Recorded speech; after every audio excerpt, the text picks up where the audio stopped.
What's up, everybody? All looks like two of you. Man, oh man, oh man. We got an excellent show for tonight. But I do have to say, I do apologize for last week. Last week, I was in good old Broken Bow, Oklahoma. I need to fix this camera. I don't even like it. Hold on a second, y'all. It's like, no, I'm too far over there. Oh, there we go. I think I'm in the middle now. That'll work.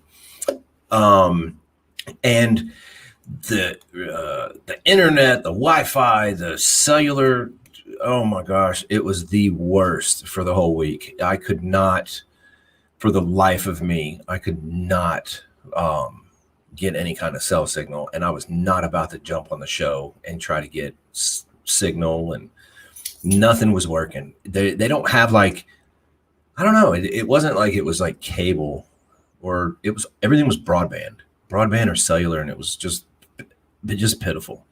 So anyway, I'm glad y'all are here. I'm glad I'm here. I'm glad y'all get to see me tonight. So I mean, that's pretty cool. Don't forget, check us out on Spotify and Apple Podcasts and Breakers and all those other cool ones, because that's how we roll up in the Gorilla Lounge. But anyway, we've got a wonderful guest. We got to shoot the shit for a little bit. That's right. I should be a rapper. That would be kind of cool. Just kidding. But I think he's a great guy. He really is. I want to say he's backstage, so I'm going to talk to him for a second. How old are you? How old are you again? What is it? 24. 24. This man is 24. He is, you know what? The cool thing about him, he is probably more mature as a 24-year-old than some of the 40 or 50-year-olds that I know. How crazy is that? This dude is like on point. And, I want to talk about his career, the career path that he chose, why he went from one career spot to another. We're going to talk about all kinds of cool shit. But I really do hope everybody had a great week, because this week was pretty legit. The weekend was pretty cool. I can't complain.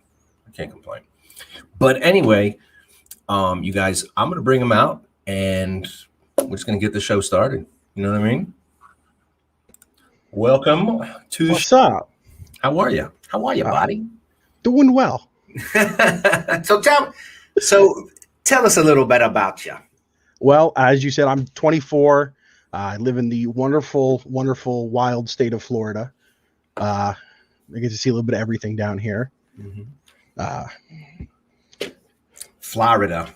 Is that how do they say it up north like they do down south? They call it Florida. We call it Florida, or just the land of Florida, man. Mm-hmm. But that's about it. So the out-of-staters call us that. And I can't talk too much because I'm New York born. I've been here since I was like a year and a half. You're a Florida man now.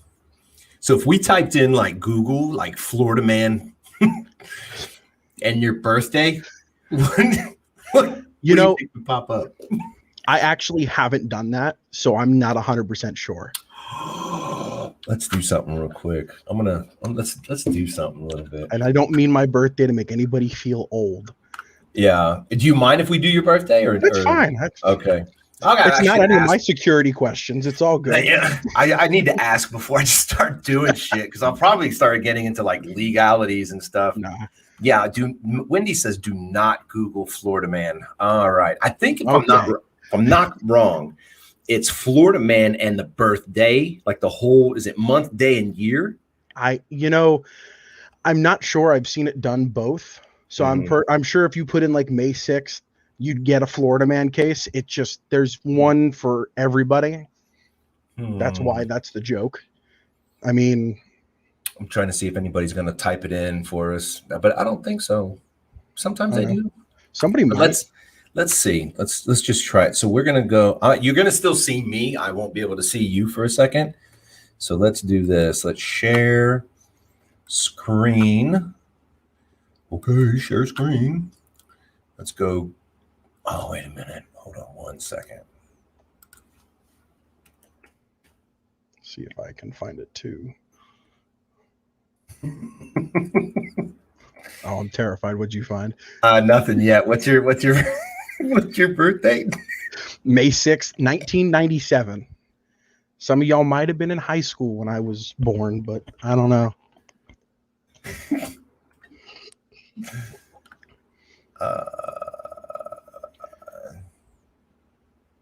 Let's see.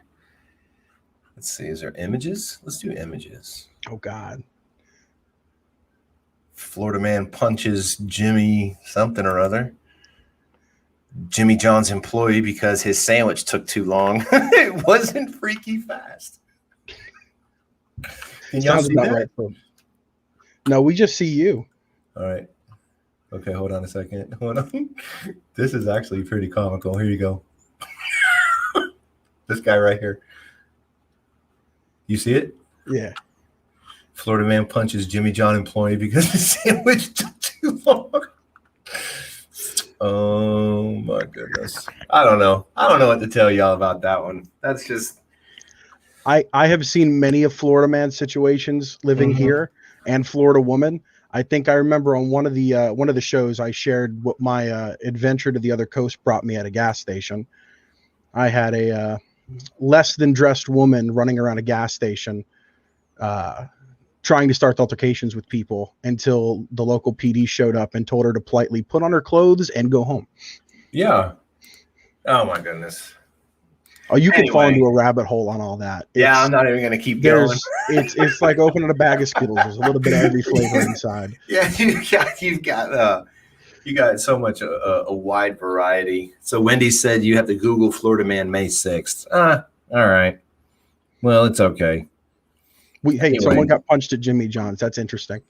Hey, you know what's funny? It's like I went to Subway one time, and this guy was just slapping the sandwich together. This was when I had my own shop. Dude was just slapping things together, and he was like just really hating his job. And I was like, wow, dude. And he was like, is that it?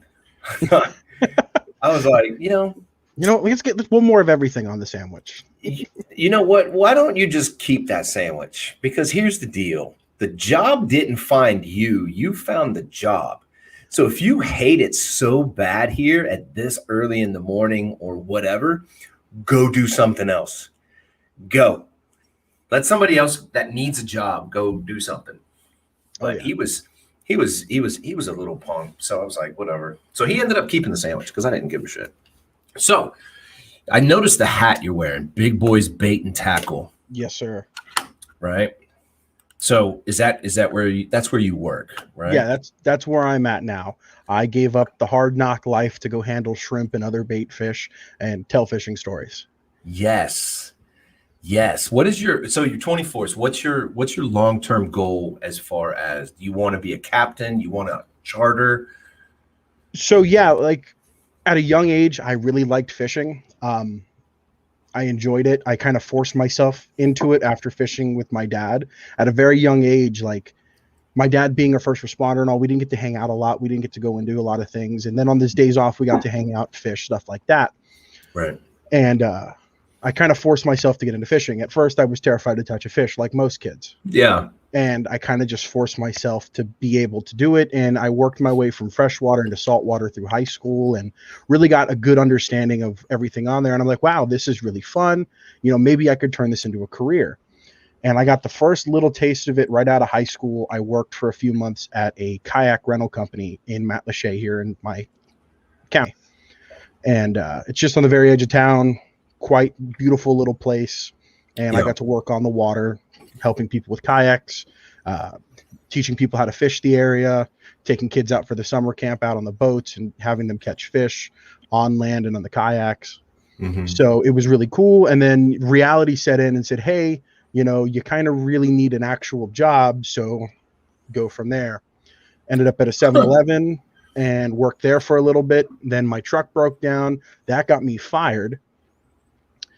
And I fell into the career that I was with for the last, off and on, about almost 4 or 5 years, which was truck goes into shop. A few days prior, I guess 2 mechanics decided to butt heads, and I got a job offer while sitting in the waiting room.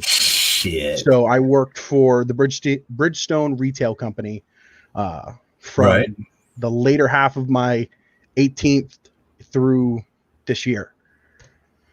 So Nice. So now you work at the bait store and then you go fish. yeah, I walked in one day. The gentleman who owns it, his name's Fred. He looks at me and he goes, "You want a job?" And I'm like, I guess. And it went from there, you Fuck know. yeah. So I just kind of decided it was time to chase my dream and just Yeah. kind of go for a run on this because I was be making close to the same money. It was a great opportunity, and with my long-term goal of trying to get into the charter field, maybe probably do freshwater, which is kind of my thing. Yeah. I decided it was a great opportunity to go forward and Absolutely. chase a dream. You know, and you're young, so it's a lot easier to do stuff like that when you're a lot younger. Because I'm going to assume you don't have any kids, No, and you're not married. Are you No. married? No. Okay. So it's a lot easier to chase a dream in your 20s, I believe, than, you know, of course, in your 30s, 40s, or 50s. I'm not saying it's impossible. It's just you've got more time than somebody my age, or, you know, somebody else, you know, just different circumstances. But you, man, you're fucking killing it, and that's what's good. I'm trying to. Do it. I mean, so it's like, what do you need to be a captain? Just to get a license? So there's two ways of going about this. If I want to do like saltwater fishing and being out of the water by U.S. Coast Guard, I have to have a 6-pack license or greater, which just allows me to have people on my boat. It covers their saltwater license if they come out with me and stuff like that. I have to have my captain's license, have to have a charter license, the whole 9 yards. Gotcha. Now, because some areas with freshwater are considered non-navigable, you don't need your 6-pack for it. And it doesn't mean you shouldn't have it, but it's better if you do, but it's not required for freshwater in a non-navigable area. Like Cape Coral has 400 and something miles of freshwater canals. Those are considered non-navigable canals. So if I wanted to operate and do bass fishing and peacock bass fishing here in the city, I wouldn't need my 6-pack. Versus if I wanted to go out on the flats and chase tarpon, snook, reds, sharks, I would have to have my 6-pack license to go out and do that. I got you. And so you say freshwater. How fresh is it? Because what about this red tides crap that's been going on? I want to talk about that too. Yeah, the red tide, it's definitely taking its toll on the area. Most people know right now, just through the news and everything, Tampa Bay has taken a huge fish hit. It's been 613 tons of fish and marine life that has actually been taken off of the beaches, and they're not recording what's in the back canals or anything like that. This is just what they're getting off the beaches right now. This was actually on the 13th, and that was the latest report I could find on it, was the 13th from a CNN article, that it was 613 pounds of marine life came off the beaches. And it was a worry of ours back in March what would happen with this, because we had a Piney Point leak. There's it's a phosphate plant and also a fertilizer plant. And it had a leak in one of its holding ponds. And it dumped, I think it was close to 215 million gallons to prevent it from failing into Tampa Bay. So us knowing every summer we have a large amount of red tide, which is a natural occurring algae here around the world, really. Right. What happens is this fertilizer, all this additives in the water, go and fuel the red tide and allow it to grow. And we had something very similar happen back in like 2018 here in my area that took out 2,000 tons of marine life. Holy what? And we're still being affected by it today. And that was how many years ago? That was 2018. Yeah, there's still fish that we're legally not allowed to take because of that, because their numbers could not make it back. So let's say you fish these canals or whatever. Is the fish still edible or no? Yeah, like you can. I mean, here's the thing. Like, so you just said phosphate leak and fertilizer leak. Yeah, and I mean, I personally would not be up in Tampa Bay right now eating these fish. but there's a lot of other people that are up there right now. There's a YouTuber that I follow that's up there who's actually going miles off the coast to do his spear fishing because there's nothing alive in Tampa Bay. Oh my God. You could walk across the fish. Like if you No. looked up some of the images that's coming out of Tampa today, yesterday, and all that. Let's do it. I mean, you're seeing 300, 400-pound fish being pulled off the beach by heavy equipment. Oh. And when we had the kill here with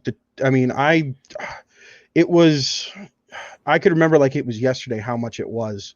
And it was crazy. Ours was fueled by something different, though. It was the blue-green algae that came out of Lake Okeechobee. Yeah. And when that breaks down, that algae turns the same thing as what Piney Point was. Right. It feeds the red tide. Now, by no means did Piney Point or the blue-green algae cause the kill, but it helped feed the issue. Yeah.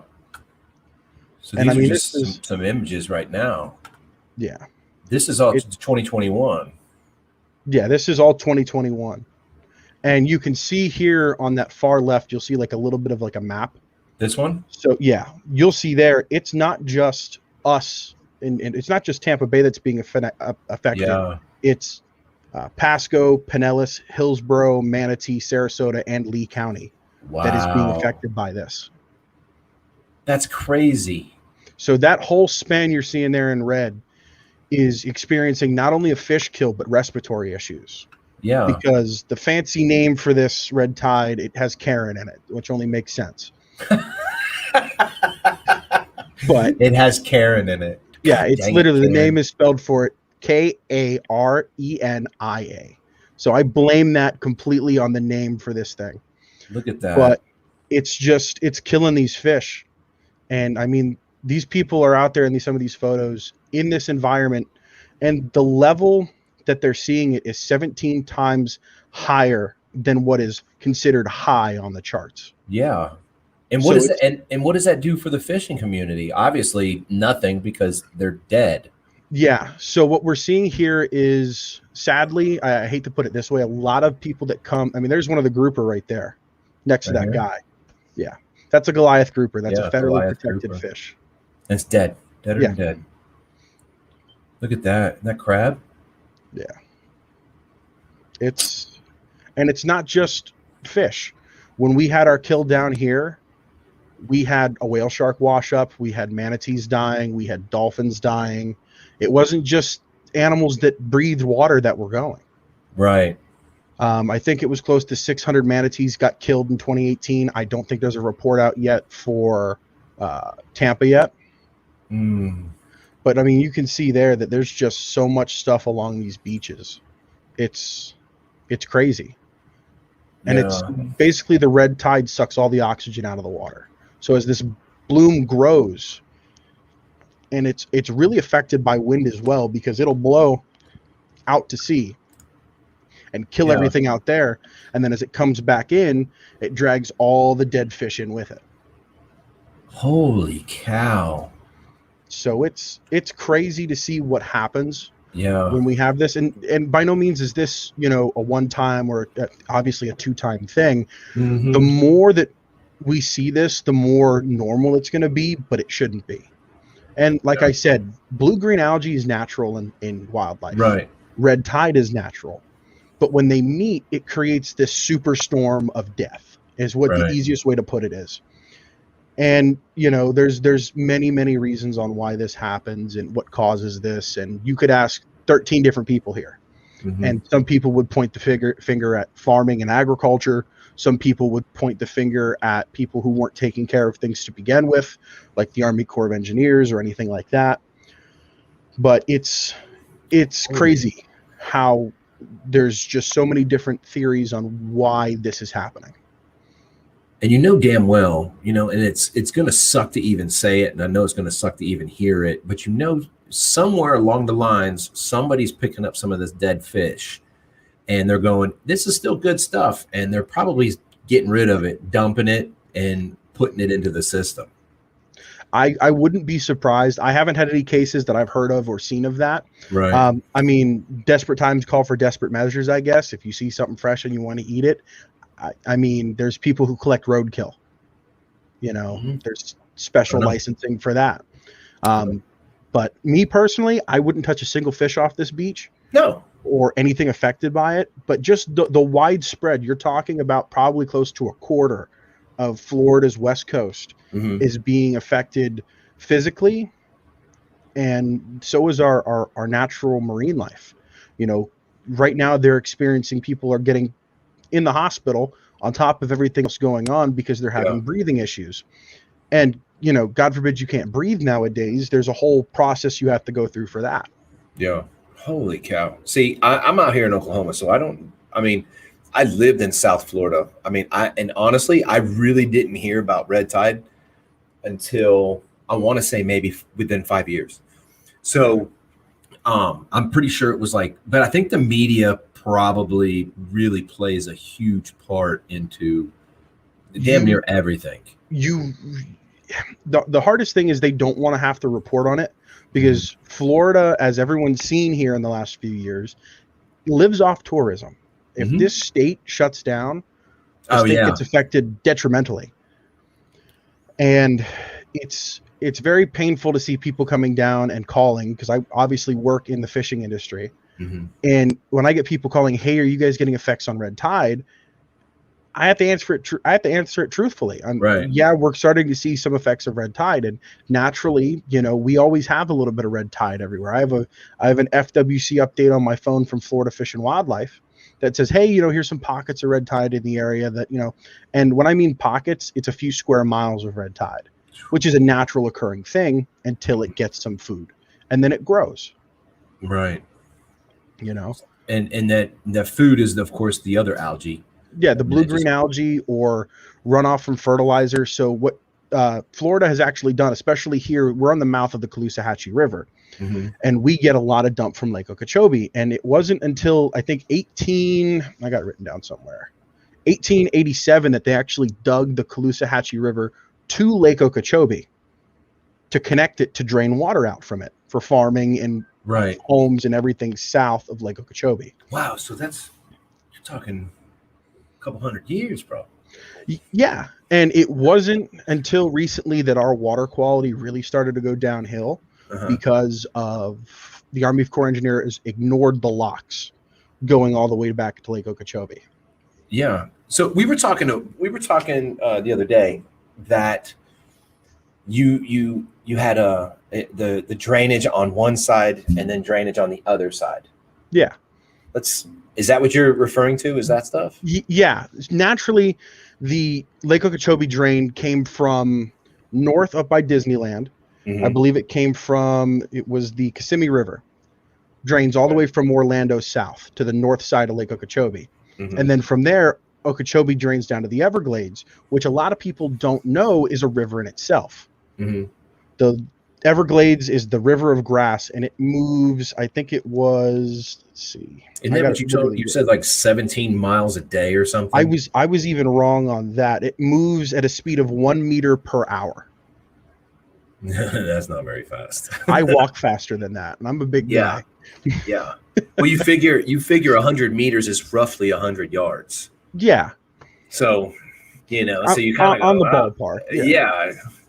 No, dude. Yeah, no wonder they call it the river of grass. It doesn't look like it moves. It doesn't go anywhere. And what that does is, if you look at a map, everything south of Okeechobee was what they considered a swamp.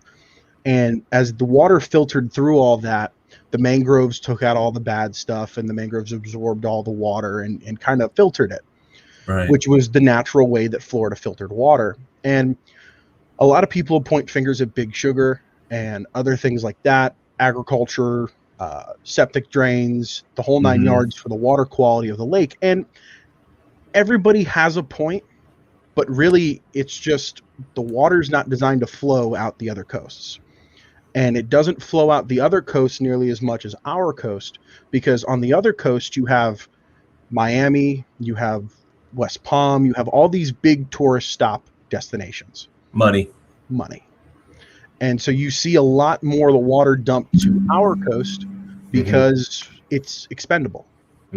Now, I worked out for Publix. That so sucks. Oh yeah, I worked out for Publix on Fort Myers Beach in our area. Mhm. Smallest Publix like in the state almost. Whole 9 aisles. And anybody who's been to Publix, 9 aisles is not a lot for a Publix. Right. It's not. I mean, Publix. So anybody who doesn't know, I Publix here in Oklahoma, the only equivalent to Publix is Crest. And y'all don't know what Crest is. Crest is the Midwest Publix, but it's huge. It's almost like Texas and Buc-ee's. Oh yeah. Is Publix in Florida. I got my Buc-ee's cup up here somewhere behind me, but oh yeah, I like me some Buc-ee's. We actually finally just got one in Florida. Shut up. Yeah, it's I think it's like 6 hours away, but they opened up this year. I'd totally fucking go road trip for the day. They have their own new little character just for Florida. I think it's like a turtle or something. Turtle or a flamingo or something along those lines. It better be a flamingo. I mean, that's the Florida like state bird, isn't it? Is the flamingo? I don't know what our as bad as it's gonna sound. I don't know what our state bird is, and I'm the outdoors guy. But okay, so let's do some little hypotheticals. Okay, so let's say this fertilizer and phosphate that, right? You said phosphate, yeah. Yeah, it's a phosphate mine and a fertilizer plant. The fertilizer and the phosphate. Let's say there's drainage. Let's say there's leakage. Let's say there's all kinds of stuff going on, and then it collects rain, whatever, right? And then it collects with the fecal matter of the cows and horses and pigs and everything else. People and people, right? So then it just keeps adding more shit to it. 100%. And then it collects and plays around with the algae. Now you've got this swamp thing of a mess mixed with a natural occurrence of the natural red tide, along with, we call it turning over. So like our ponds and our lakes, they'll turn over by like, I want to say like March, April, May, somewhere around in there. The rainy months. Right. So whatever's at the bottom is up at the top, and then it runs out, just turns over. Yeah. So you have that going mixed in with everything. Yeah, it's gonna kill the fish and all the larvae, a lot of fish life, which it takes the whole food chain. Yeah, and we need that to sustain life. Just like we need bees to pollinate and da-da-da-da-da. Oh, 100%. We need the sea life to help us survive. Like the coral reefs, we need those, and a lot of people just, they don't understand that, but that's the logistics of it. But let's say that all of that plays into effect, but what if we can never correct it? And that's the biggest what if out there, especially on any ecology standpoint that you look at. Mm-hmm. Can we stop the deforestation down in like the Amazon? Can we reverse what we've already done to the Everglades, or what we've done to Lake Okeechobee and other waterways around us? Can we stop the effect that we're already causing and try to correct it? And our governor has kind of pushed for that as well, because the residents of Florida were like, hey, we like going to the beach. We kind of moved here for it. A lot of people are down here because, as I like to say, it's just another day in paradise down here. Drive some people I know up the wall, but because it comes out of my mouth constantly. But, it's what makes Florida is our sunny days, sandy beaches, and our 4:00 rainstorms. Yeah. It's affected by that. And this time of year, it gets hard to get out on the beach because you got to worry about red tide, and to have this mixture come in by issues that we as humans have created and natural occurring things. If we force water and gasoline and fire together, well, we're just gonna have a floating fire. And in a sense, it's kind of what this is being turned into is this is a floating dead zone that is killing things. So you would say, I would say that this is probably, so it doesn't just happen in Florida. We saw it on there. It was in California. It was in Texas. It's everywhere. And I'm going to assume it goes. It happens in Japan. Overseas. It happens in China. It happens in all these other places. And when you have these big fish kills, it's normally affected by one of three things. It's affected by a high amount of flooding, which causes areas to have runoff and pesticides, fertilizer, uh, biological things dying and going out to fuel this. And it normally comes hand in hand with rainy season, flooding, and stuff like that. So would you say, so I don't mean to keep you on the spot, but would you say like the red tide became more rampant within the past, let's say, 10 years? I would definitely say that with the amount of kills that we're seeing, because like a lot of people haven't heard of this. And the two times that we've really heard about fish kills, it's been here. You know, it took BBC News. It had on. Did you say BBC? Yeah, the BBC. Oh, okay. But it took a lot of world news and brought a lot of attention here. Right. And I had friends that I know overseas that were like, "Hey, what's going on there?" Because they come in vacation here. Yeah. And they're like, "Is it safe to come there?" I'm like, "Yeah, you might cough a little bit. You know, that was 2018. It's not now. You know, you cough now in public, everyone runs from you. But you know, yeah, oh yeah, for sure. I cough on purpose just to, it clears an aisle. Yeah, I'm like, I need this cereal, and you're in my way, and then get my Reese's Puffs.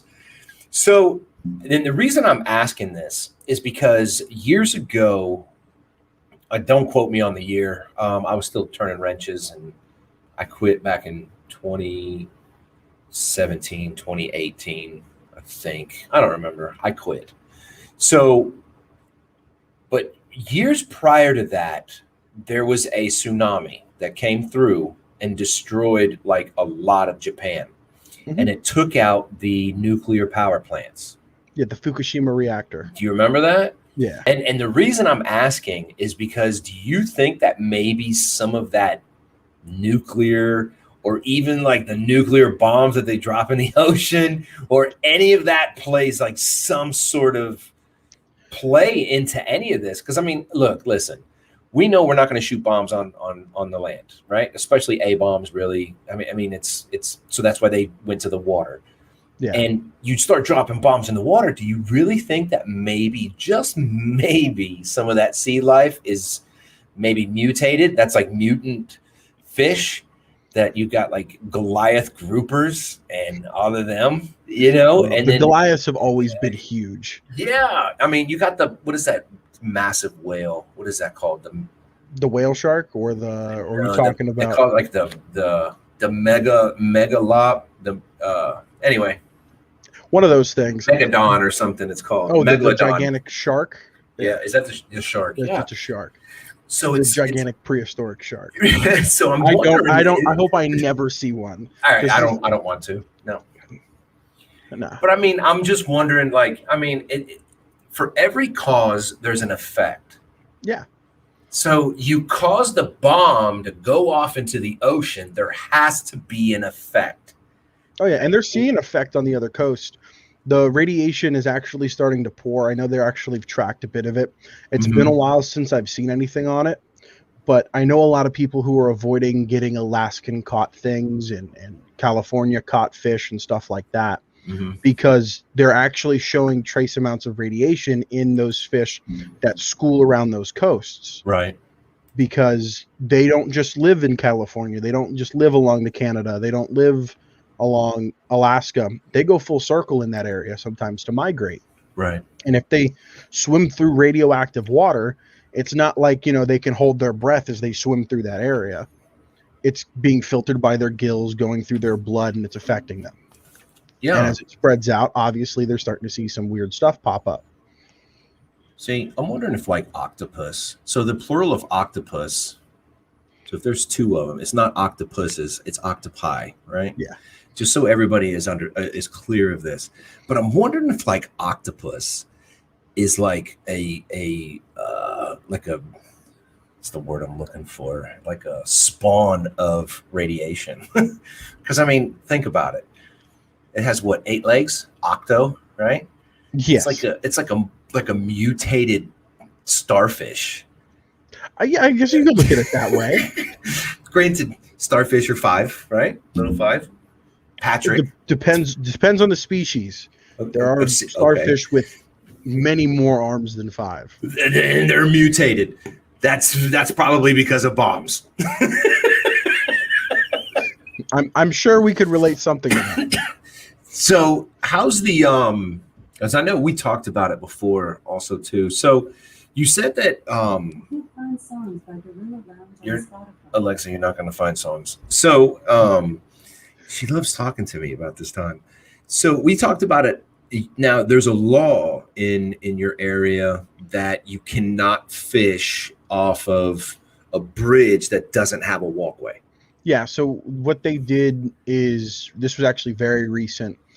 They actually made it illegal for people that live in the city of Cape Coral, which is where I live, to fish under bridges or fish off of some bridges. There's bridges that have been marked for forever because they're on busy roads that it's just really unsafe. You're going to force a bicyclist out, something like that. But they've outlawed fishing underneath bridges without a proper walkway. And this under the bridges or on top of some of them, there's a little bit of mix up, but primarily this law was for underneath bridges that don't have proper walkways. I've never seen a bridge underneath have a proper walkway. Well, all of our bridges have seawalls, and I can walk under any bridge and not have to like climb over stuff. Yeah, I might whack my head on the way in and out, but true. I don't have to climb over anything. There's no fence for me to hop. There's nothing like that. We started seeing a huge increase, especially recently, with unemployed people becoming homeless and losing their homes and having nowhere to stay. And bridges provided a lot of ways to get out of the elements. So you started seeing a lot more homeless people under bridges. You started seeing more trash building up underneath bridges. There were fishermen going underneath bridges. And this primarily stemmed from about 3 or 4 bridges in the richer area of our town, of just people fishing underneath bridges. And I mean, it really goes along with who you ask. If you ask people that lived out there, that was, they're intruding on my property by fishing underneath the bridge. I get you want a suntan on your back porch. Trust me. I understand respecting people's properties. I'm not some guy that's going to go walking onto your property to fish. Right. But a lot of people would fish underneath these bridges just trying to fish. It's local spots. You get out of the heat, you get out of the weather, you get to fish in the shade, because the same thing, the fish are not wanting to sit there in the sun. Correct. They're going to feed on natural cover. See, there was a guy that told me when I first started fishing, I love fishing, by the way, but there was a gentleman that told me, he said that fish are no different. Well, they're different, but the way that they act and intertwine is no different than a human. He said, let's do this. Let's say you have your favorite meal sitting on a table, right? And it's just, you smell it and you're like, oh my gosh, this smells so good. I want this. But the thing is that room is 110 degrees. You're not going to go into that room and sit down and eat. You're going to go in, grab a bite, probably haul ass out. Right? Yeah. Same thing, fish. So if the water's temperature is too hot, they're either going to go down further for it to cool off, or they're going to go find shade like we would. Yeah, exactly. It's just how we do it. So I can see fishing under the bridge.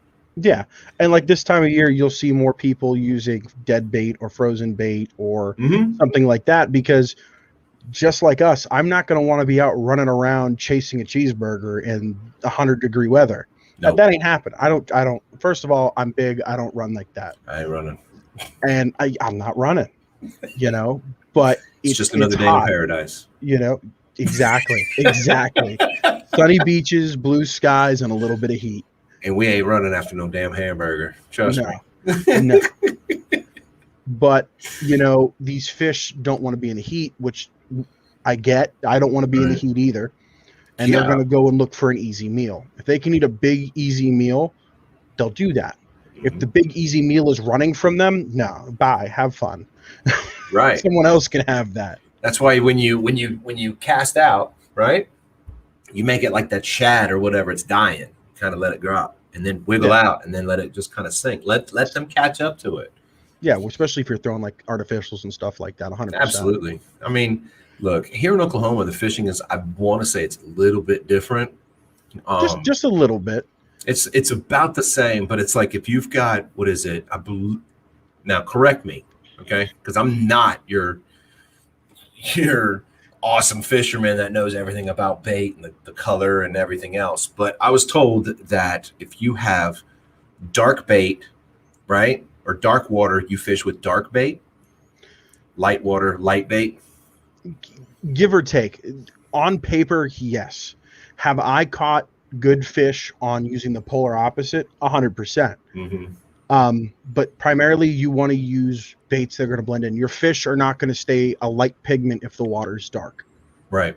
You know, in darker waters, you're going to rely more on vibration, movement, stuff like that, because if that bait is blended in and not being able to see, if the water looks like sweet tea, you know, it's going to rely on vibrations and a little bit of color.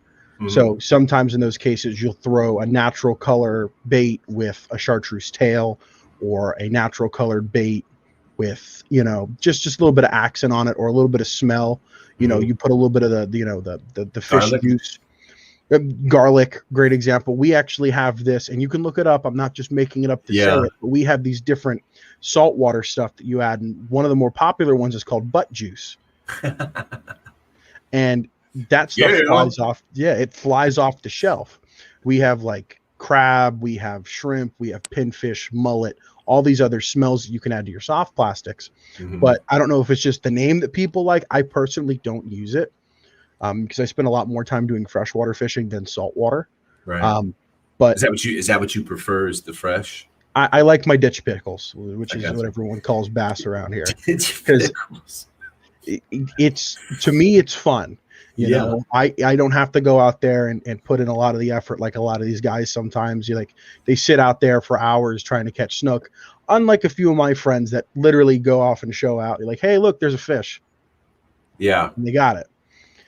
So I don't know if it's true or not, but was it you that said it? I don't know. I talked to a lot of people, and I want to say I heard that it was against the law to cast underneath like a dock, or because there's a lot of anglers that are just so badass that they'll whip that thing sideways and it skates across the top of the water and then goes bloop. So and people start getting pissed off because you're like, it's fishing off of my dock, and it's kind of like, eh. So I'm almost 100% sure that it's not a law here.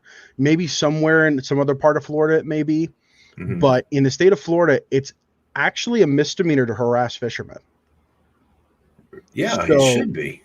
You know, if some Ken or Karen comes walking out and I happen to be on my kayak or on a boat and I'm fishing around their area, obviously my goal is not to ding a weight off the side of your pontoon on every cast. Does it happen? I think it happens to any fisherman that's flipping around or casting up underneath structure, because naturally that's where fish are going to be. They're going to be in the shade. They're going to be in structure. Right. They may be bedding along the shallower water of the seawall. They're staying out of that. They're staying out of that hot ass food tunnel. Yeah, exactly. And you know, I've seen many of videos and witnessed many of things where people come out to harass fishermen, and Florida Fish and Wildlife gets called. And because either they're spraying people with hoses or really just harassing fishermen, and you know, the fishermen might not be having a great day, they may not be having a great day, and next thing you know, someone's getting, you know, hey, you can't harass the fishermen. You know, it's the same thing. You can't harass alligators, you can't harass fishermen. No, you shouldn't harass. Listen, I harassed enough alligators. My microphone is jacking up right now. I'm having technical difficulties. So I've harassed enough alligator. Have you ever heard of the Holy Lands? It's south. Where was it? South where I used to live. It was south. Let's say Fort Lauderdale. We would just take it, go straight. Like I want to say, was that 7? I don't know. Anyway, just take it across. Yeah. And that road used to hit this place called Holy Lands, and it would have the airboat rides, and it would have gator tail, had a restaurant, had a bar, and it's probably gone now. I don't know. But the one thing it did have was these docks, and it was only that high off the water. like the size of a 2x4. And when you stepped on it, it would like you were stepping in a mud puddle, right? There's that little bit of flex going on. Mm-hmm. Now, it's not really the best spot for a first date because the girls tend to freak out.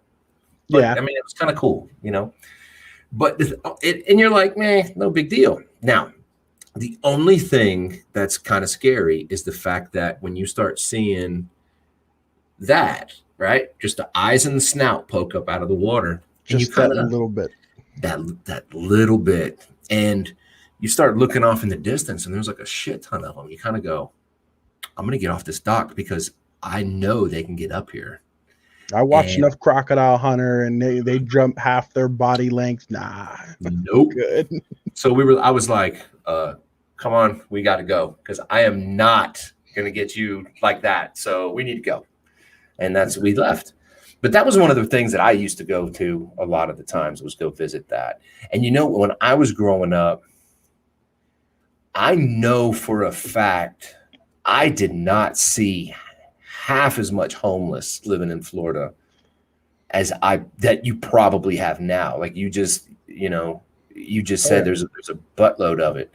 So it's insane. But so what do you think they fish underneath the bridge? I mean, if it's, I think it'd be very easy for people to do that if they were trying to do that. There's plenty of fish to catch in these canals. So I could completely assume that homeless were up underneath these bridges fishing. You can go into any Goodwill down here and find a very well assortment of fishing tackle and walk out very cheap with some. And you don't need much to catch the fish here. So, I mean, there's a good chance that some of these cases could have been homeless fishing and may just be complaints and stuff like that that came along because there was just people underneath the bridge and people assumed they were fishermen. But, I mean, it got to a point here where if you got on the US 41, which is just over in Fort Myers, and I would drive that every day to go to work when I worked for the mechanic shop, every single light had homeless people with a sign. And I mean, it got to the point where there were whole tent cities of these people, and they kind of built up in areas. And yeah, they were all living out of tents and they were all trying to make do. And the city stepped in and tried to do what they could to help them out, and kind of help getting people off the street, getting them a fresh little start here and getting them back into the workforce. But we still saw a lot of people who were still homeless and still, I mean, you can still drive around now. And I mean, Cape Coral's supposed to be the creme de la creme of this coast when it comes to the way of people living. This city's almost like a little bit of an HOA, but it's still has a very high amount of homeless in our wooded areas in the area. And the city helps them out. Yeah, like the city of Fort Myers had a huge homeless camp right across from one of the hospitals in a park, and they just didn't want them there anymore. So they came together with Florida Power and Light and a few other people and basically put them in housing that the government was able to fund up and do everything like that. Kind of here you go. We're going to get you out of these tents, get you showered, everything like that, and get you in a position where you can better your life. Gotcha. I mean, in a perfect world, that would work. Yeah. But I mean, this world's not so perfect, and I'm going to probably tell you maybe 80%, maybe higher, didn't work. So I don't know. And then it's like, well, who funded this? The government funded it. Well, how did the government get the money? There's so many things that it's I don't know. I just, my mind works in like mysterious ways because it's like I want to know, okay, so where did you put them? Did you put them in a hotel, right? Or did you put them in an abandoned apartment complex? Did you put them in an old abandoned school and just kind of kick everything on and no big deal? Where did they go? And then why? why is a lot of them homeless? Is it because of drugs? Is it because of alcohol? Is it because, and unfortunately, that's the first couple of things that people jump to. Oh, absolutely. It's drugs or alcohol. Well, maybe it is, or maybe this guy or this female just had poor life choices. Maybe they invested all their money into stocks and then the stock market crashed, or maybe they were in real estate and back in 2008, I think 2009, when like the market crashed or tumbled, or I don't know what it did. It just went crazy like it is now. I mean, anything can happen. 100%. Anything can happen. And that's what's nuts. This microphone's pissing me off, dude. Really I keep seeing you play with it. Mine's a million years old. And, I'm so sick of this microphone. It's okay though. It still works. But the whole arm is like damn near super glued over here in the corner. You guys don't see it, but it's right there. So there's really someone off camera holding it for you. I have a boom and I'm like, but I mean, it's just crazy. It's just crazy because we have a lot of homeless here, and they were trying to make Norman like almost like a city for the homeless. So they were actually getting them bussed in from Oklahoma City to Norman. And I was like, no, 90% of the people here in Norman don't want to see homeless. So what does Norman do? They start destroying, like, I don't know, businesses that have a hotel or this old school. They destroy them. And it's like, well, okay, well, where do they live? Oh, they live right here behind my apartment complex underneath this bridge because there's a river there and you can fish in it. So, but that's neither here nor there. Yeah, that's a whole nother topic. That's a whole, like, you could dive into that for like a week straight on, like Wendy says, it could be mental health, mental illness, anything. 100%. Anything. And that's crazy, man. I hate seeing my fellow man, stuff like that happen to him. And it's just but it happens. But it's just, I don't know, man. So 100%. So if you fish, that was my eyes. So if you fish for a living, what do you do for fun? I fish some more. When I'm not working at the tackle shop, I'm either traveling around a little bit, doing some fishing, hanging out with some friends, or dying in Call of Duty. It's, one or the other, Dying in Call of, do you have a Twitch handle or anything that you just like? No, I don't think people would want to just sit around and watch me watch other people play. So that would be me. Yeah, no, I mean, it's gotten to a point where I put my username as I need a revive just because I spend most of my time on the ground or dead. See, you're really good. Like, hey man, watch out for this guy over there. He's over there in the corner. You see him? Oh, I'm the greatest backseat. Yeah. 9 times out of 10, they mute me halfway through the game because I'm like, you see that guy? You see that guy? Watch out, he's behind. You're dead. They're like, thanks, I appreciate that. I needed to concentrate, bro. Oh, trust me, we if you listen to some of the conversations me and my friends have while playing, it sounds like we all hate each other. Because we're all at like different volumes and all that. And like you end up in a situation where you're like the last guy alive, and I'm over here talking to my other teammate about what we had for dinner, and my buddy's trying to listen for the footsteps of the enemy team coming to him. He's like, "We all just shut up real quick." Absolutely. I used to play a lot of Call of Duty mobile when I put the AirPods in, right? And then, but the AirPods are so good sometimes where I would sit there and I go, "Who's up?" Right, like who just snuck up behind me? Real quick. I was like, whoa, because you could actually hear like the crunchy leaves. You know what I mean? Exactly. You're like, whoa, you could hear a stick in the background, like whoa. But yeah, I suck at video games. I used to be pretty decent, I used to play a lot of Halo and all that, back when like Halo was cool, and a little bit of Battlefield and a little bit of Black Ops 1 and 2, but everybody's really got these nice gaming chairs, and they just run around and terrorize the game because they got all these hacks and all these little things that let you see through the walls and outline characters a mile away, and they're just like spraying through the air, killing like 10 people at a time. Yeah, that's when it becomes unfun. Yes, because I think didn't they also like cross platform like Xbox, PlayStation, and PC? Exactly. Like I'm playing right now, like when I play, I have a buddy on PS4, I have a buddy on Xbox, I have another one on Xbox. Like we all get to play together. And a lot of these PC players have the ability to add things on. So they get to download all these little aftermarket things and do all this. And, you know, they have it so when they sight down their rifle in the game, it can focus in on whatever player's close. All they have to be is facing that general direction and squeeze the trigger. And it's on that guy, onto the next guy, onto the next guy. No wonder I'm always dead by a sniper. I'll be honest. I have a few teammates that play that I see some of their shots and I'm like, man, I don't know how you made that shot. I don't know what graced your shot to go hit that guy a mile down range. Yeah. But, you know, I'm glad that I wasn't that guy. Yeah. Or I was laying on the ground asking for you to buy me back.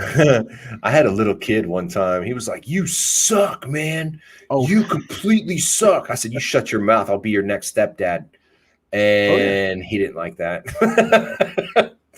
I was like, "Yeah." I mean, I said a few choice words too, but you know, it is what it is. So there were some comments going on up earlier when we were talking about Red Tide. I think a few of your buddies came in. I was trying to see if anybody was commenting. I've got the YouTube up on my side. There's my buddy. So he said that there's Peyton. What I was going to say, because we were really into that conversation, what I was going to say to Peyton is he says, I heard big man Bassin doesn't catch fish. And what my reply was going to be, well, he can catch it now because it's already dead on the shoreline. Yeah, I could run across the shoreline with a net. And, and just scoop him up. But I'm starting to see some of the comments pop up now. My phone wasn't loading any of the comments. Yeah, I wanted to count as a viewer tonight. You know, I'm watching myself. Yeah, of course, dude. This is how we do it. You know, it's kind of renegade style. Oh yeah, but I don't mind it one bit. You know, I like talking about almost anything. And then there's Clinton. Yeah, what did he say? Where's he? Bad luck, Bardell. Do what? Where did he say? One of his comment down. It popped up on Bad luck, Bardell. Yeah. There would be trips where everyone else would catch fish and I wouldn't catch a single thing. Yeah, that's happened a time or two. Now, do you use a bait caster or do you use open reel? Or I have both? I use both. I have a few bait casters. 9 times out of 10, once I bird nest one of them, I'm done, and I just pick up my spinning reel, which does not take long. Normally, I'm like, I'm gonna go fish with my bait caster and be different, and then I'm like, I'm gonna go throw my bait caster in the water. Because somebody, and that's where it can stay. Lawrence said, "You're bad luck." on occasion. Occasion, there's some bad juju when people go fishing. So definitely do not start a charter just yet. Not yet. I gotta get out of what my buddies call the Guggen phase. The Guggen phase, yeah. You know, I have that luck sometimes that I get on the big fish, but I'm pretty sure everybody giving me a hard time has caught a pretty decent fish. I think I got Clinton on his first tarpon. And it was a freshwater tarpon, to say the least. Nice. And we were not expecting that. We weren't expecting that at all. When he hooked up, I think we thought it was more of a snook until it decided to make that that jump. Yeah. But it was definitely something that a lot of people don't expect to catch in freshwater. So when you fish in freshwater, what do you? So you just catch and release, or do you kind of go, this one looks good to eat, I think I'm going to eat it? I normally don't eat a lot of my fish that I catch. I'm more of a catch and release guy myself.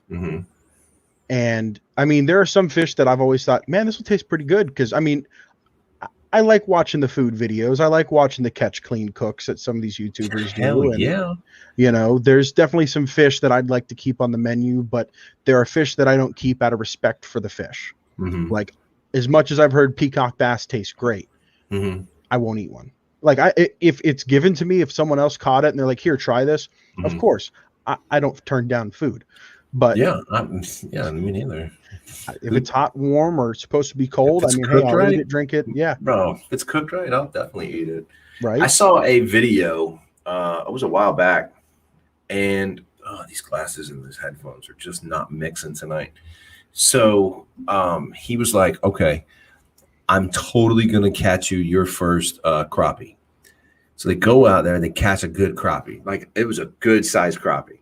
And he says, all right, man, I brought it. And he pulls out a little burner, and they're on this little like 2-man bass boat. Pulls out this little burner, he pulls out this little, this camping gear, and dude starts frying up his fish, and then he's like buttering the bread and he's toasting it. I thought, all of this on the boat. Oh yeah. Like on a little 2-man, like one of those Pelican bass boats. You know what I mean? And he's cooking it up. He's just, all right, man, here you go. Here's your crappie sandwich. He goes, I got to have a little bit of tomato, some lettuce. He had everything in this bag to keep it. Oh, yeah. You can ask. I think my buddy Peter was there. I don't know if he was in chat already because the chat stuff's just loading up for me. I know Kayla was there, but I keep a little Coleman stove in my truck at all times. I have oil, Everglades seasoning, everything. Yeah.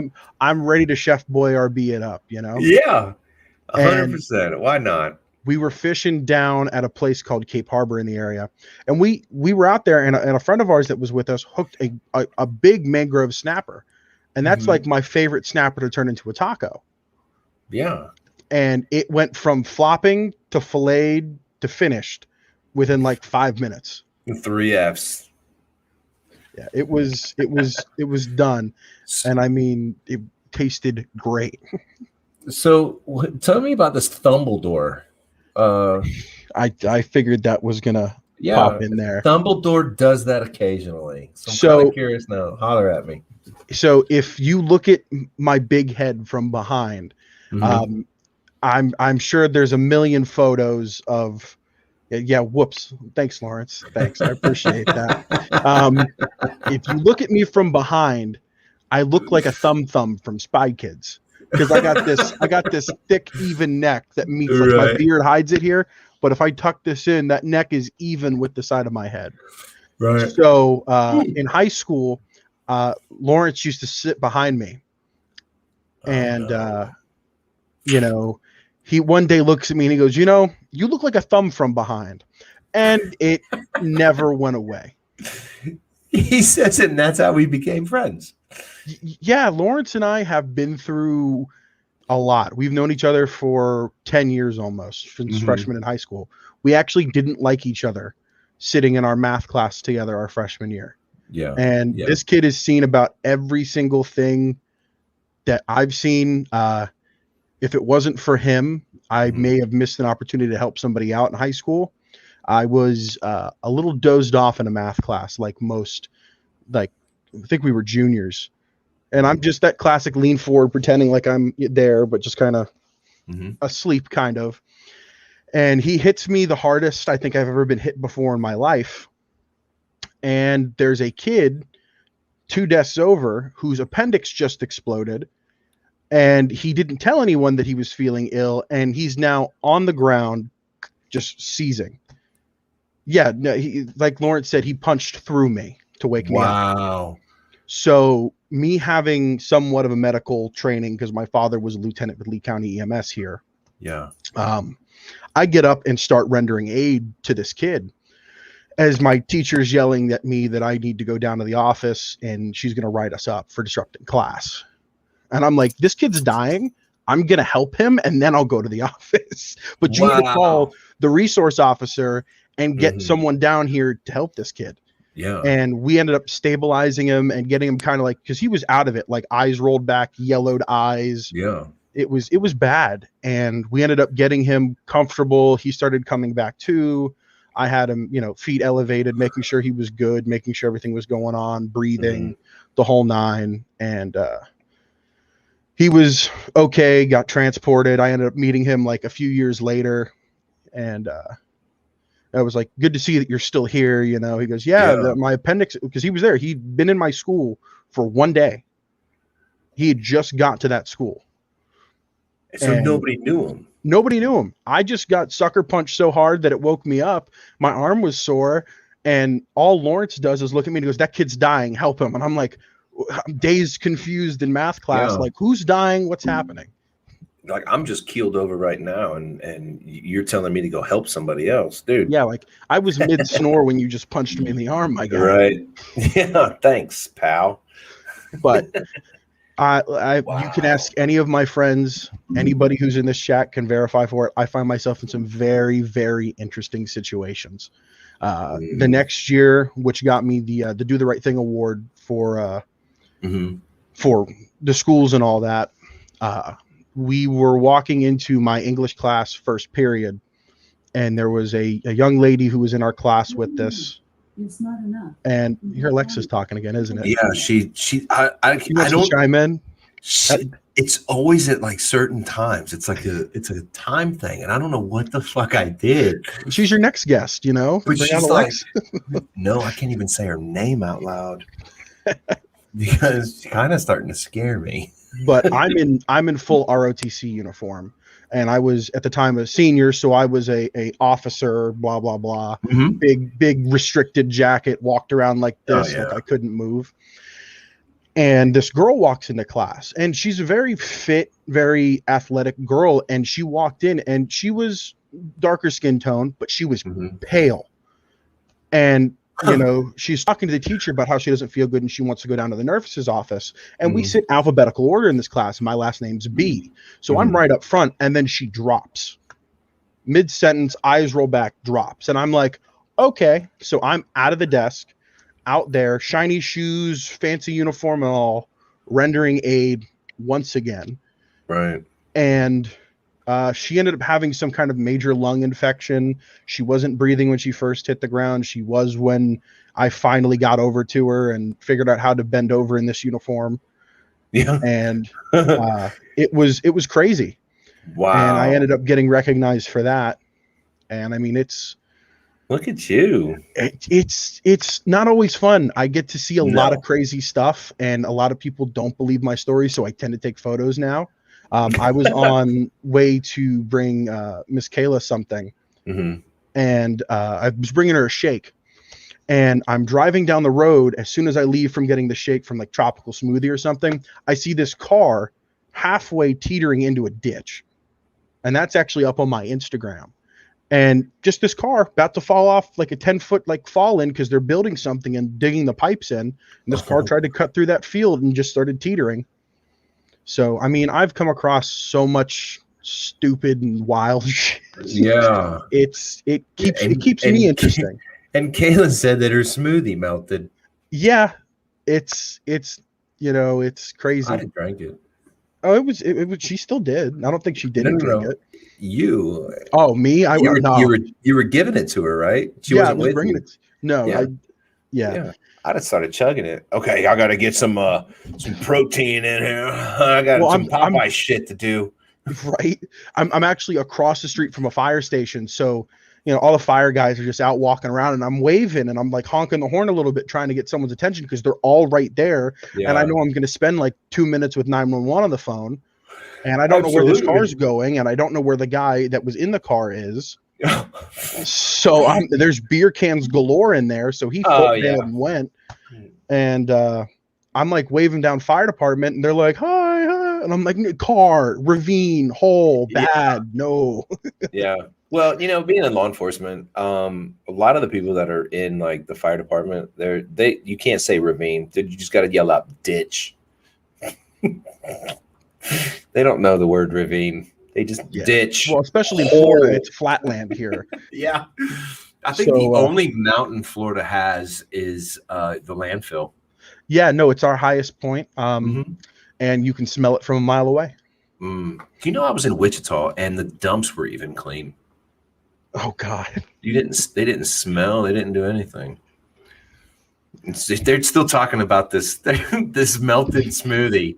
Bro, you owe her a better smoothie now. There's just no ifs, ands, or buts. Well, I do have to say, I did make it up. I introduced, we have this place called Foster's here, and they make a awesome chocolate smoothie or chocolate shake. And I definitely got Kayla a few of those to make up for that. See? So stop bringing it up. Yeah, leave me alone. I got you. He's already hooked it up like 3 times better. probably would have gotten. You know what you probably should have did? You probably should have just went to like the gas station and got one of those like muscle milk protein shakes. Like, throw it in like a freezer, and then there you go. Knock yourself out. Yeah, and I just saw Lawrence's comment about the woods and stuff. Oh, wait a minute. Oh yeah, tell me about the bad experience in the woods. So I mean, I don't know if he's talking about our friendly neighborhood ghost out here, or the many a times that we found ourselves in situations helping people or ending up in one of my many interesting situations of just trying to enjoy the woods. Tell me about your picture you have on Instagram. Sorry, I'm not trying to yawn, but tell me about your Instagram picture where there's a silhouette. So you were like, oh shit, check this out. So I brought it up a few walker. times. Yes, the shadow walker. I brought it up a few times in the past, like in chat, we joked about it. Mm-hmm. But we have this thing that we have seen.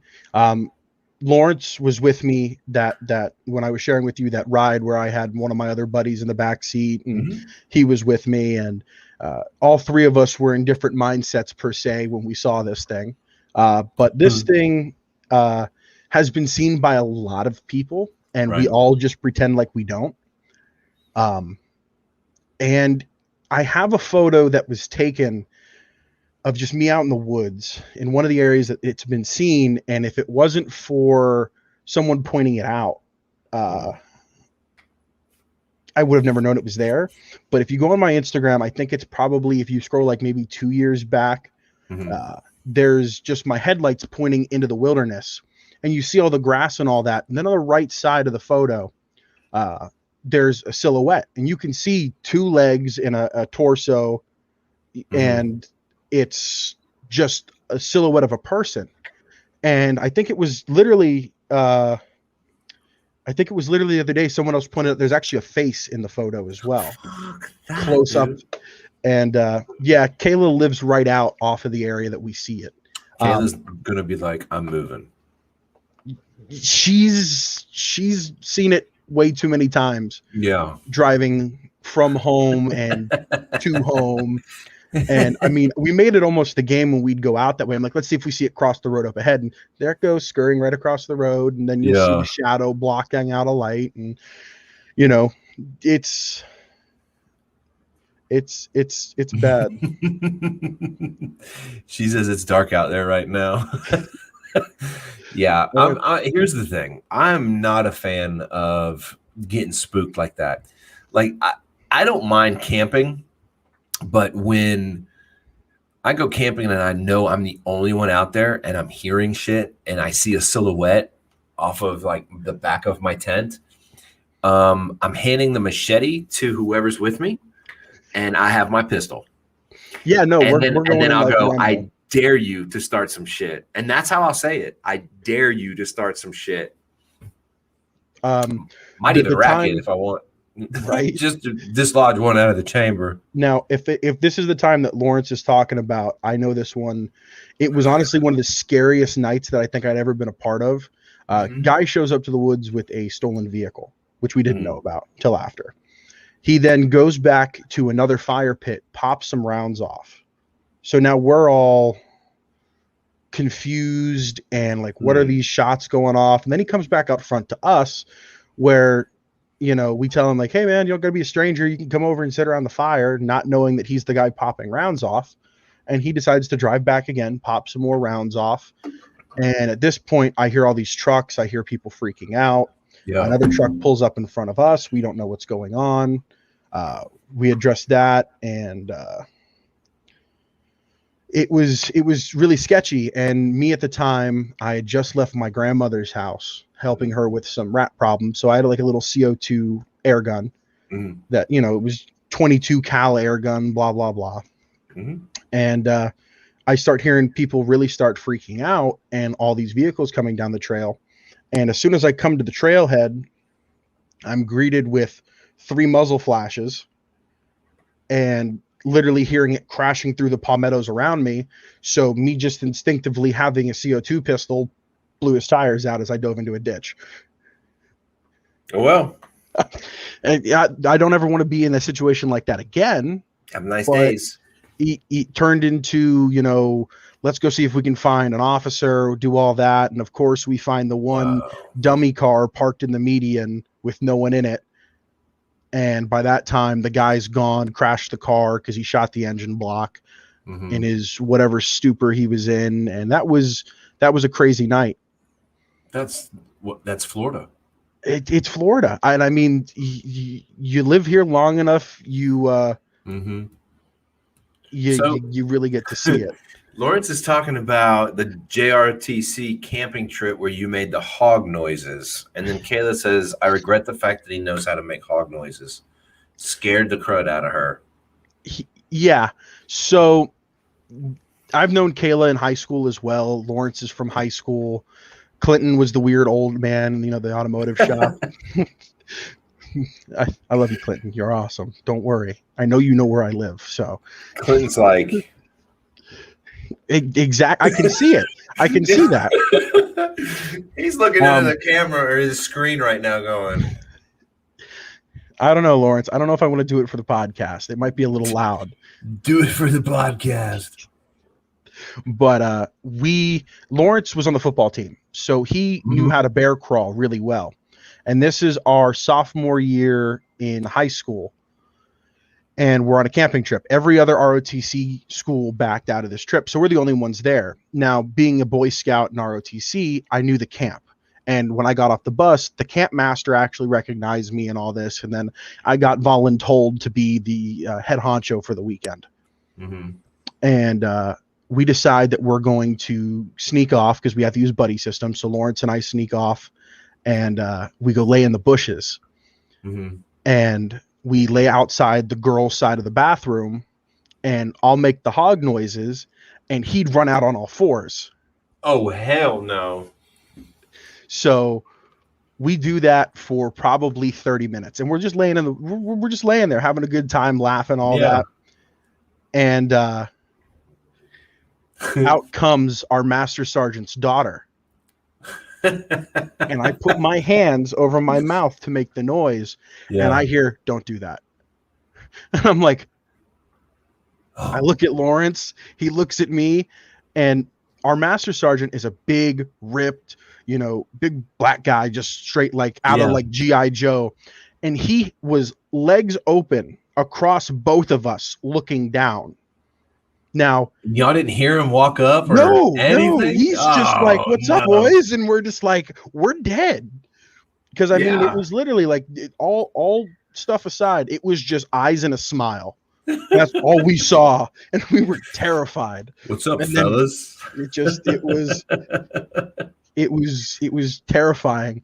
And then they're like, "You can't go do that. I know you know the camp. I know you thought it was funny. Wow. Don't do that." And we're like, "Okay, I get you. Just don't terrify me that bad." Right. It was an eye for an eye. We were scaring people, and he just decided to come parachuting in and land right on top of us without making a single noise. And then he's like, "Don't do that." And I'm just like, "Oh, I'm dead." Like, he had a better chance of just ripping one of us into the bushes. Like, it was just terrifying. That would have been fun to watch. Oh, it was hilarious. And I'll do the noise because Lawrence keeps going, "Come on." Yeah, he keeps saying that he wants you to do the noise. So it's really nasally. So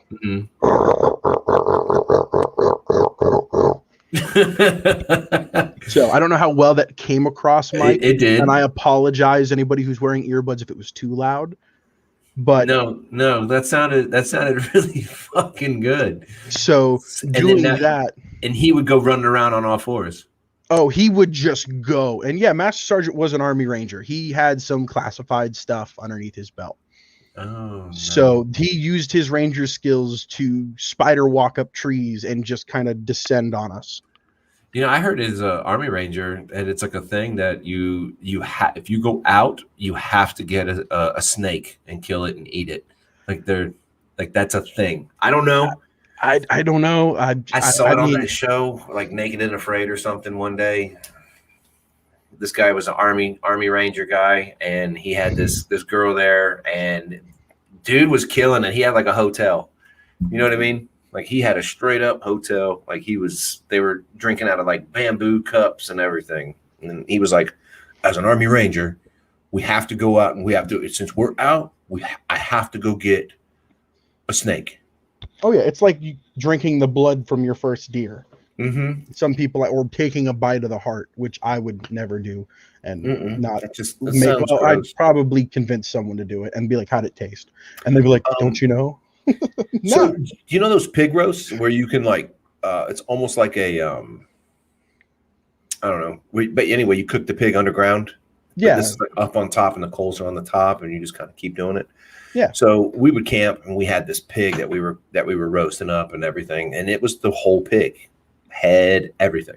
Yeah. I got so out there. I decided, hey, you guys, cut the eyeball out. I'll eat it. So they did. And watching them poke the eye, I was like, nope. Now, nope. I won't say that I have eaten it, but I'll admit to witnessing someone eat one, and I'm not going to say where the other one went. But the hardest part about eating a roasted pig eyeball is the cornea. No, I won't. It just, they poked it and it just kind of like, and then it, I don't know. I was like, nope. I threw everything I had up. So Matt says, yeah, it's to A, build confidence, and B, show that the snake blood can hydrate you. Oh, so the Marines do it too. See? Well, those are the same people who eat crayons. Well, yeah. I can't say anything because I was never in the service. So I'm just kind of like, I have a lot. There's a lot of people that like, especially like if you start clowning with them and you were never in the service and you start clowning with them, some of them get like pretty pissed off. Oh yeah, I've come across quite a few on those. Yeah, there's a guy at my job that he got a little irritated because he was wearing a hat. He said something smart to me. And I don't know. I don't take too lightly to that. So I said something kind of smart back. And I made a comment about his hat. And I said, that's cute that you're rocking a baby Navy shirt or a baby Navy hat. And he goes, this is the U.S. Navy. And he got pretty irritated. And he's like, there's a saying that, and then he starts going through this whole spiel about how a civilian could get his ass whooped because he's making fun, whatever. Then a gentleman behind me was like, I'm ex-military too. And I thought, bring it, both of you. Let's go. But I was like, this is crazy. You guys are taking this way out of context. You keep doing you, I'll keep doing me, and have a nice freaking day. Because I'm not going to play this game.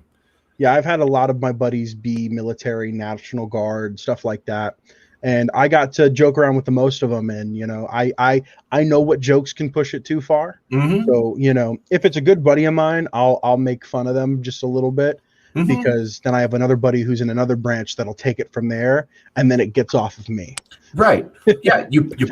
I line up the next. You pop it. Yeah. You pop it, and then you're out. You're like, baby Navy, and then just bounce. You're like. So my buddy Steven, he's actually he's an ex-Marine, and he actually found some crayons that were like candy or whatever, and it said Crayola and everything all over it. And he's like, "Yeah, man." He goes, "So they really do have these?" I was like, "Hell yeah, yeah, they do." We had a service. Well, Matt still I think works at that store.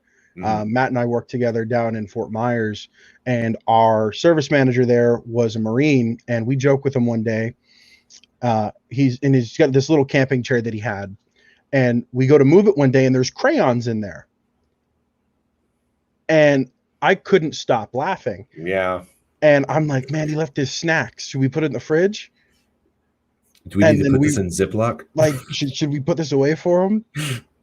And it was just funny, and I brought it up from there to him, and we all laughed about it and all that. But there are some people, you make a crayon joke to the wrong Marine, and Mm-hmm. Yeah, it's all downhill from there. Yeah, and what's funny is that a lot of the guys at the job, they don't know that I'm in law enforcement. So when it's like, I don't know, I don't classify myself as service, because I'm not. I was never in the service, but I have a bunch of people that I know were in the service. One of my good friends, Daryl, he was like master sergeant in the Navy. And I said, "What's the first thing you're going to do when you retire?" He goes, "I'm going to grow me a beard." Right. I know. Okay. Well, that makes sense. Because I'd probably do it too. But, I don't know. Oh, wait a minute. as this thing is growing out now. I Yeah. need to get this thing trimmed up this weekend or something. I thought about shaving mine off, and I'm like, listen, it hides my double chin, so it's gonna stay. Leave it. Yeah. As Smitty said on one of the other shows, beard the fuck up. The only thing that I hate about any of my facial hair is my mustache, because I got this little virgin strip right here. Yeah. And then it's just finally getting to touch down for like the goatee, and it's not touching here. I hate my mustache, so I don't even mess with a mustache anymore. I mean, it's trimmed, it's short, but I don't. And this right here on mine, when it literally is, it's blonde and chrome, but it looks like that it's just kind of faded, like it's gone, like there's nothing there. Yeah, but it's there, and yeah, I didn't say gray, I said chrome. So men don't get gray hair, we get chrome, just so everybody knows. And I was like naturally like a blonde kid, so you'll get some spots on my beard that have blonde hairs in them. Mm-hmm. So it's funny. Oh man, oh man, oh man. We're gonna have to wrap this one up. We might have to do a little part 2 one day. I'm down. Yeah, for sure. Well, I got plenty of time to fish and plenty of time to do this, so I need to come out to Florida and go fishing. Well, I promise there won't be any bad luck if you do. I got you. I'll bring someone else along. Maybe Clinton wants to tag along, or I got an idea. Let's just go fish the red tide. Gosh, I mean, it's a guaranteed catch. Yeah, I mean, I'm pretty sure masks are still around, so we can still put a mask on. We don't have to smell it. Not too much in Florida, but yeah, there's still some available to stock. The shelves are fully stocked. Yeah, they're not going anywhere. No. Mm-mm. They're not going anywhere. Let's find a wonderful motivation. Let's see. Let's find a motivation. Because that tends to be the thing nowadays at the end of the show. I find a motivational quote. No, that one sucks. Yeah, that one sucks too. Nope. I got to add now. Let's see. There you go. This one's for you. This one is definitely for you. Oh boy. Take every chance, drop every fear. I mean, you took a chance. You're taking a chance in getting out of the automotive field and into fishing. Yeah. So there you go. Take every chance, drop every fear. So, ladies and gentlemen, I really appreciate y'all. We'll end up getting you back on the show for sure. Oh, 100%. Sure. And I'm sure I'll have plenty of Florida stories for you. So let's see. Hold on a second. So you guys, if you're not following him, go hit him up on Instagram, Big Man Bassin. He's got a lot of cool pictures on there. A lot of cool stuff. You want to see the one that's a couple years ago? Yeah, go see that Shadow Walker. I'll post it to my story tonight. There you go. Get it back up there. I'm done with ghost stories for right now, because I mean, last Saturday? No, yeah, last Saturday. Was it last? I think it was last Saturday. We saw some funny looking stick figures, and that was a blast. That was we still got. There's still this little box that I think we should open though. Nope, not on this show. Start your own shit. And his wonderful hat. Go check them out on Instagram. Big Boys Bait and Tackle. Do they ship like countrywide, or just kind of do they ship it? Shipping wise, we're trying to get restocked on a lot of our apparel and stuff like that. But if you reach out via the Instagram, I think we can get some stuff out. I can talk to the boss, especially if we get some people wanting some merchandise. We have like long sleeves. We have a whole bunch of stuff. I've got more fishing shirts than I have regular shirts. I mean, I literally have a laundry basket full of these things because we've had so many. And on top of that, we're getting our freshwater apparel out. So it's kind of like my little kick that I wanted to do. And the boss man finally was like, hey, I like that idea. And I'm like, I'm glad you do. You should totally make a shirt company called like Hook'em Wear. It's very hard to get fishing apparel names. Lawrence, myself, and a few buddies had an idea, and we just haven't acted on it yet. But we've considered it. Fishing apparel is a huge thing. Yeah. especially here in the state, for something that you can only catch here in the United States, other than Hawaii and some of the other territories. But Absolutely. Absolutely. Man, I appreciate you hanging out with us tonight, man. I really do. that's no problem. Really I'd do. rather be here or in the comment section. So Yeah. You're always in the comment section. I love it. I love it. Love the yeah. support. I really do. I know everybody with the Gorilla Lounge does. But you guys hit the like button. Please share whatever you got to do. But also do not forget, we're on Spotify. We're on, holy cow, Apple Podcasts. We're on Podbean. We're on pretty much anything that's audio is where we're at now. So not only do we do the live, this show right here is going to be uploaded to the audio version. So, and don't be afraid to play it while you're in the car driving around. Get your other friends to listen to it. You know, that's how I've got a few of my buddies in here. You know, when they're stuck with me on long car rides, I'll kick it on, and I'm like, "You guys are listening to this," and they're like, "There you go." I mean, and that's why we do the live on Thursday nights. We try to get the comments and everybody to kind of talk about things, and just get to know the guests. So this was cool. We really touched on we touched on homeless. We touched on the red tide and stuff. Yeah. Oh, trust me, I could have gone on and on about that. I was well prepared for that. Yeah. Yeah. I mean, it's definitely a thing. So you guys, again, we appreciate it. Have a good night. And hang out for a little bit backstage. We'll kick back up. Absolutely. So, all right, you guys. I am out of here. Big Man Basson is gone. Say bye, Big Man Basson. Peace out. See you guys. Yeah.